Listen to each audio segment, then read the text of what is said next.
اور دوسرا آج کل اکثر اہل کتاب کی عورتیں ہیں، ان کے معاملے میں جو ایمان کے ساتھ کفر بھی کریں، ان کے عمل برباد ہو گئے. یہ اللہ تعالیٰ نے بتا دی ہے کہ منکرین ایمان کے اعمال ضائع اور اکارت ہیں اور آخرت میں ہارنے والوں میں سے ہیں. یعنی کہ وہ عورتیں نہیں کہ جو شرک اور کفر کے اوپر آج بھی اسی طرح. اس طرح سے کیا ہوگا کہ ایک حلال چیز کے لیے آپ اپنے آپ کو خطرے میں مت ڈالیں. ٹھیک ہے نا؟ تو اللہ تعالیٰ نے اس کے بارے میں بھی بتا دیا کہ جو منکر ایمان ہیں تو ان کے اعمال ضائع ہو گئے ہیں.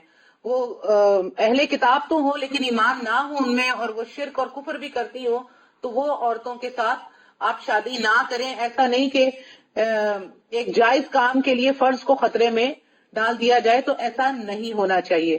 البتہ آج کل کے اہل کتاب ویسے بھی اپنے دین سے بالکل ہی بیگانہ اور بلکہ بیزار اور باغی ہو چکے ہیں. اس حالت میں کیا واقعی وہ اہل کتاب میں شمار بھی ہو سکتے ہیں یا نہیں، واللہ عالم. اس معاملے میں تو میں بھی کچھ نہیں کہوں گی بلکہ خاموشی ہی اختیار کروں گی. تو اہل کتاب کی اگر عورت سے شادی کی جائے تو اس معاملے میں بالکل صحیح طریقہ یہ ہوگا کہ اس کو دین اسلام قبول کروایا جائے اور اسے دین اسلام کی پریکٹس کروائی جائے اور اس کی باقاعدہ تربیت کی جائے. تو پھر ایسی اہل کتاب سے شادی کرنا جو ہے وہ پھر ٹھیک ہوگا، پھر خطرے سے خالی ہوگا کم از کم. اچھا، اب آیت نمبر 6 کا ترجمہ ہے. یہ سارے احکامات آ رہے ہیں، ان کو آپ نوٹ کرتے جائیں کہ اے ایمان والو، جب تم نماز کے لیے اٹھو تو اپنے منہ کو اور اپنے ہاتھوں کو کوہنیوں سمیت دھو لو، اپنے سروں کا مسح کرو اور اپنے پاؤں کو ٹخنوں سمیت دھو لو، اور اگر تم جنابت کی بھی حالت میں ہو تو غسل کر لو. ہاں، اگر تم بیمار ہو یا سفر کی حالت میں ہو یا تم میں سے کوئی حاجت ضروری سے فارغ ہو کر آیا ہو یا تم عورتوں سے ملے ہو اور تمہیں پانی نہ ملے تو تم پاک مٹی سے تیمم کر لو، اسے اپنے چہروں پر اور ہاتھوں پر مل لو. اللہ تعالیٰ تم پر کسی قسم کی تنگی ڈالنا نہیں چاہتا بلکہ اس کا ارادہ تمہیں پاک کرنے کا اور تمہیں اپنی بھرپور نعمت دینے کا ہے تاکہ تم شکر ادا کرتے رہو. اب دیکھیے یہاں پر جو ہے وہ مختصر طور پر وضو کا طریقہ بتا دیا اللہ تعالیٰ نے کہ جب نماز کے لیے اٹھو تو اپنے منہ کو اور اپنے ہاتھوں کو منہ دھو، یعنی ایک دو تین مرتبہ. حدیث میں اس کی ساری ڈیٹیل مل جاتی ہے. دونوں ہتھیلیاں دھونے، کلی کرنے، ناک میں پانی ڈال کر جھاڑنے کے بعد جیسا کہ حدیث سے ثابت ہے منہ دھونے کے بعد ہاتھ کو کوہنیوں سمیت دھویا جائے، پورے سر کا مسح کیا جائے جیسا کہ حدیث سے ثابت ہے کہ اپنے دونوں ہاتھ سر کا مسح کرتے ہوئے آگے، یعنی کہ سر کے آگے سے پیچھے گدی تک لے جائیں اور پھر وہاں سے آگے کو لائیں، دوبارہ واپس سر پہ آ کے ختم کریں. اسی کے ساتھ کانوں کا مسح کر لیں، اور اگر سر پر پگڑی یا ماما یا کوئی عورت نے اسکارف پہنا ہوا ہے تو وہ جو ہے اگر وہاں پر پردے کا مسئلہ ہے کہ اس کو کوئی دیکھے گا یا کوئی پردے کا پرابلم ہو تو وہ اپنے اسکارف پہ بھی مسح کر سکتی ہے، جیسے کہ حدیث میں پگڑی یا امامے پر مسح کرنے سے اور موزوں پر بھی مسح کرنا جائز ہے.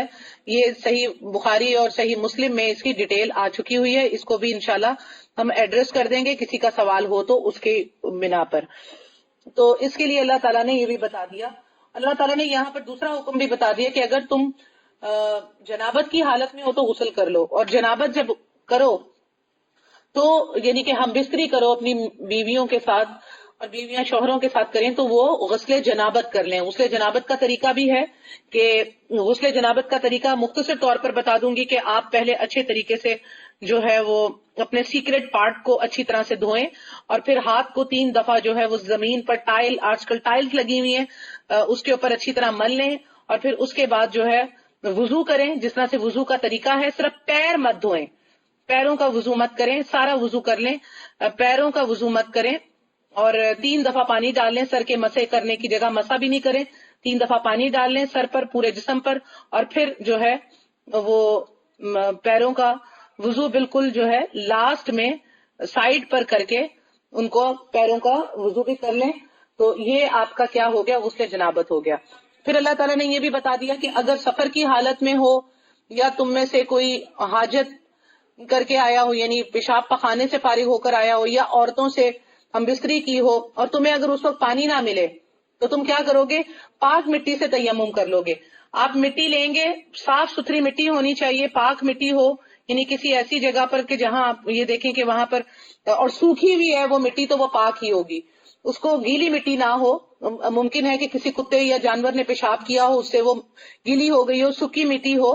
اور اگر اکثر کر دیواروں پر بھی مٹی جمی ہوئی ہوتی ہے تو وہ مٹی زیادہ پاک ہوتی ہے. دیواروں پر، کھڑکیوں پر، ایسی جگہوں پر سفر میں ہے تو گاڑی کے اوپر مٹی جمی ہوتی ہے، ٹرین کے اوپر کافی جو ہے وہ مٹی جمی ہوتی ہے. مٹی وہ لے لیں، اس کو جو ہے ہاتھوں کو لے کر مٹی بھر کر ہاتھوں کو منہ پر پھیر لیں اور پھر دوبارہ مٹی کو لیں اور پھر ایک دفعہ الٹے ہاتھ سے سیدھے ہاتھ پہ اور سیدھے ہاتھ سے الٹے ہاتھ پر. یہ تیمم کا میں نے آپ کو طریقہ بتا دیا.